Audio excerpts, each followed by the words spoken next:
E aí, tudo belezinha? Dando continuidade à nossa aula anterior, falamos sobre Cristóvão Colombo, falamos sobre a chegada nas Américas, e aí o que nós temos de contexto histórico, geográfico dessa Europa? É uma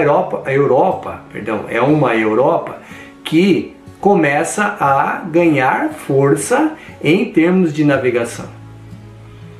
Começa-se então a descer o continente africano, porém é uma viagem extremamente difícil, porque você tem dois contextos. O primeiro é, se você viajar muito próximo à costa, tua caravela ali, a tua embarcação, ela pode se chocar contra os paredões rochosos e etc.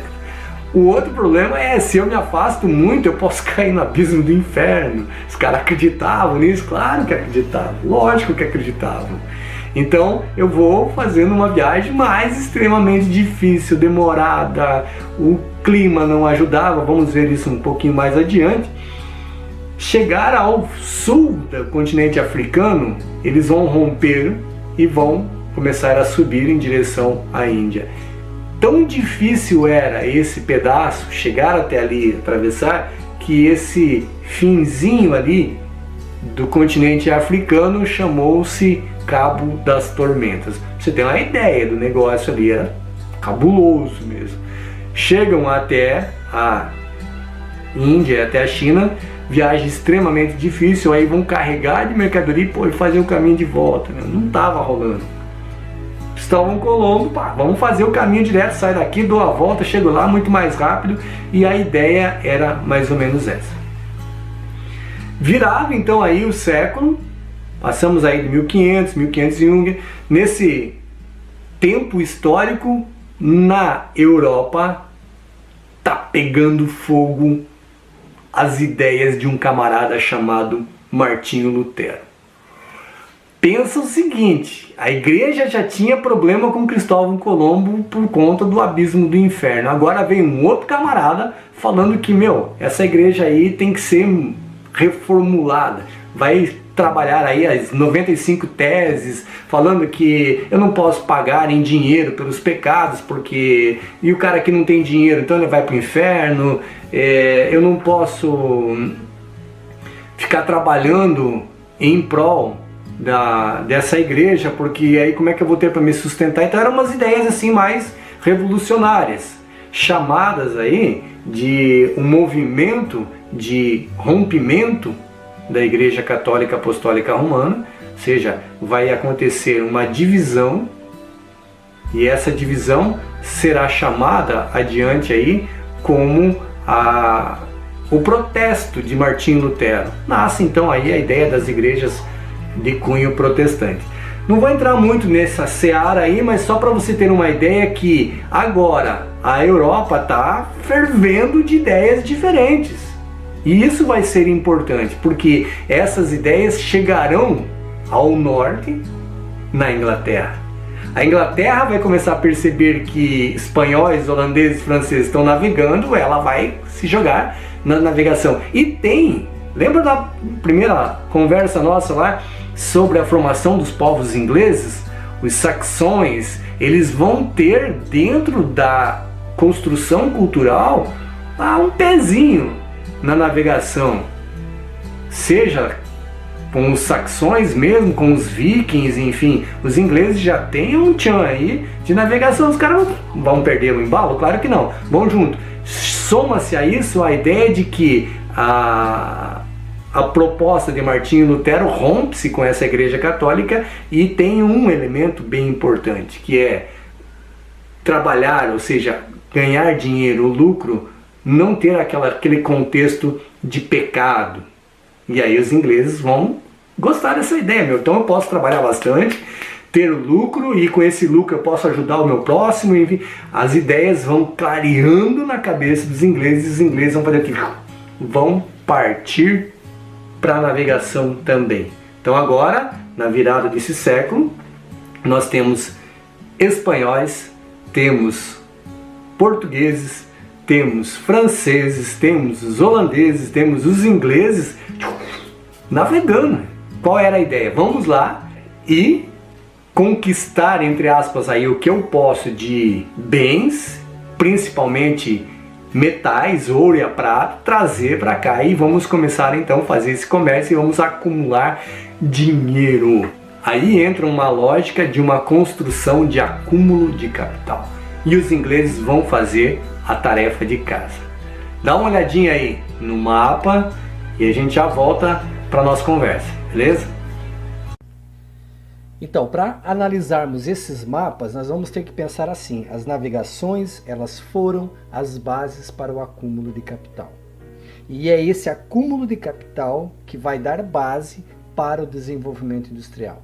Os países europeus, quando navegam, vão acumular capital. A Inglaterra, especialmente, vai pegar esse acúmulo de capital e vai usá-lo para o desenvolvimento industrial. Então é possível que nós façamos a seguinte análise: todo o contexto das navegações vão fazer com que o mundo todo seja conhecido, claro que no seu devido tempo. O processo de globalização ele pode então ser pensado como um início nessas navegações, porque depois dele vem o desenvolvimento industrial. A partir do desenvolvimento industrial vem a lógica do acúmulo do capital, o capitalismo, antes comercial, depois industrial. Então tem todo um entrelaçar de pensamentos e desenvolvimento na lógica da globalização. Então analisem aqui o que é que nós temos nos mapas. O mapa das navegações ele vai ser bem legal, porque nós vamos conseguir perceber que eles não faziam mágica. Eles tinham uma lógica a ser executada. Percebam aqui nas minhas flechinhas aqui, ó. Eu saio da Europa e venho em direção à América, usando o quê? Um percurso que vai levar as embarcações. Lembrando que esse momento não existem motores nas embarcações. Elas são a base do vento. Então eu vou ter que, no momento em que eu tenho pouco vento, eu tenho que deixar que a água, como diz o outro, deixa a vida me levar, né? Então a água vai levar essas embarcações. Chamaremos isso de correntes marítimas. Olha o percurso aqui. Poderiam subir onde Colombo vai fazer essa viagem para os ambientes da América Central, contorno e volto para a Europa. Ou posso fazer o contorno por baixo, indo em direção ao sul do continente africano, faço o contorno, subo costeando a África e chego novamente na Europa. Esse era o percurso das maiores viagens de navegações, ou seja, a maior parte delas fazia esse percurso. Agora observem esse outro mapa para vocês verem que bacana. Um mapa das correntes marítimas. Olha como a coisa é super parecida. Não à toa eles vão fazer aqueles trajetos. Temos aqui, ó, a corrente que desce da Europa em direção à América Central. Aqui vai do norte da América do Sul em direção à América do Norte. A da América do Norte que vai jogar novamente para a Europa. Ou aqui embaixo, as correntes fazendo o contorno na parte sul da América do Sul, indo em direção à África, continente africano, sul do continente africano, em direção às correntes marítimas lá da região mais ao norte. Por que é que nós temos correntes marítimas? Porque nós temos diferenças de climas. Esse mapa aqui ele já nos dá essa indicação. Os lugares, cores aí roxas, cores cor-de-rosa, laranja, amarelo, são os lugares mais quentes, e as cores mais frias aí, verde, azul, os ambientes. Então nós vamos ter diferenças de ventos quentes e ventos mais frios. Então há um balanço térmico no planeta. E, além disso, o planeta Terra ele tem um movimento de rotação. Isso vai fazer com que existam então as correntes marítimas. Correntes marítimas elas vão ser categorizadas em correntes quentes e correntes frias. Então, o que é que os navegadores faziam? Nada mais, nada menos do que seguiam por essas correntes marítimas. Vamos voltar aqui um pouquinho, ó. Saio da Europa, venho para a América, faço o contorninho, volto. Vou em direção mais ao sul, vou até o sul do continente africano, dou a volta e subo novamente. O que é que eu estou fazendo? Usando as correntes marítimas. Então, não havia nada de estranho. Eles tinham esse conhecimento. O duro era o cara ter coragem para se jogar no oceano e fazer toda essa navegação. Mas essas correntes marítimas são usadas até hoje. Os grandes navios petroleiros, os navios de cargas, usam essa mesma lógica. Beleza?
Frente então aqui, as áreas de influências vão ser importantes. Depois, já com as navegações acontecendo e tal, eu vou ter algumas áreas de influências e aí por todo um contexto geopolítico da coisa também. Inglaterra, ou seja, os ingleses, eles vão praticamente dominar a América do Norte. Tanto é que a sua colônia vai ser aí o chamado Estados Unidos. Europa, mais abaixo, Portugal e Espanha, principalmente, as suas áreas de influências serão aonde? Na América do Sul. Então eu tenho influências, países muito influentes nas navegações e já determinando onde é que cada um vai para fazer essas aí, o contato para arrecadar aí os metais, trazer esses metais ouro e prata para os seus continentes, enfim, essa área de influência ela passa a existir. Parte da América do Norte e América Central, domínio exclusivamente ou grande parte dos ingleses e dos franceses. Os ingleses praticamente serão aí os predominantes. E na América do Sul, predominantemente eu vou ter quem? Os espanhóis e vou ter os portugueses. Então as áreas de influência serão essas. Claro que vai ter os holandeses, claro que vai ter outros navegadores, mas a influência maior é ingleses na América do Norte, portugueses e espanhóis na América do Sul. Diferença aí só para contextualizar. piratas e corsários. Os piratas, eles atacavam por conta própria e negociavam seus preços conforme eles queriam. Então eles não tinham patrão, vamos dizer assim. Os corsários, por sua vez, eles atacavam navios de países inimigos. E antes deles saírem para esses ataques, eles negociavam seus preços, os preços das suas cargas, conforme o combinado com os seus respectivos reis. Então, se o camarada era corsário espanhol, ele não ia atacar um navio espanhol. Então, aqui é um exemplo que eu coloquei aqui, ó. Um corsário inglês não ataca navios ingleses. E antes dele sair para esses ataques, ele já negocia um valor X das suas cargas com a coroa inglesa. Quer dizer, então ele já sai, ele fala, ó, vou trazer tanto, tanto é meu, tanto é de vocês, pronto, está negociado a questão. Beleza? O que nós temos que levar em conta nessa conversa? Os ingleses, eles terão um pensamento diferenciado de portugueses e espanhóis. Eles vão ter acesso a informações de como que se produz na Índia, como que se produz na China, vão acumular muito dinheiro. E aí aqui um parênteses assim bem importante, presta atenção. Os ingleses irão fazer negócios com piratas, farão negócios com os chamados aí corsários, que eram aqueles que faziam o serviço a mando de algumas autoridades. Então eles vão acumular muita grana, muito capital. Esse vai ser o ponto culminante, principal, mais pancadão para o desenvolvimento da Inglaterra. Esse país vai acumular muito dinheiro, mas vai fazer diferente dos outros países europeus. Ele vai pegar essa grana e desenvolver um outro sistema de produção que culminará na metade do século XVIII aí com a Revolução Industrial. Ué, faz sentido. Eu junto, acumulo muito capital, com grana eu monto meu negócio e o meu negócio vai despontar lá na frente. Captou a ideia? Então por que é que nós fizemos esse remonte das navegações? Eu preciso saber de onde é que vem a ideia da grana, do acúmulo de capital dos ingleses. Eu precisava saber também que as ideias que influenciaram os ingleses têm um pedaço aí do pensamento de Cristóvão Colombo, pensando que a Terra é uma circunferência e não aquela ideia da Terra plana com abismo e monstros, etc., que era pregado pela Igreja Católica Apostólica Romana. Então os ingleses rompem com isso. Os ingleses vão acumular muito capital, seja ele vindo aqui para a América para buscar aí ouro e a prata, seja negociando com os piratas, seja negociando com os corsários, enfim, os ingleses acumularão capital por muito tempo. E é esse capital que vai dar o pontapé inicial, ou seja, vai fazer a ligação com aquilo que nós chamaremos de Revolução Industrial. Espanha e Portugal, principalmente, vão parar no tempo, eles vão ficar no comércio, porque o comércio vai ser muito, muito, muito importante. Mas quando a Europa se der conta, a Inglaterra já se industrializou. E aí é uma outra conversa para um outro momento. Tranquilo? Então, só recapitulando a ideia. Presta atenção. Pegamos uma Europa fim da Idade Média, sistema feudal acabado. Juntamos a ideia com as rotas comerciais Índia e China, principalmente. Lá se produz o que na Europa não se produzia.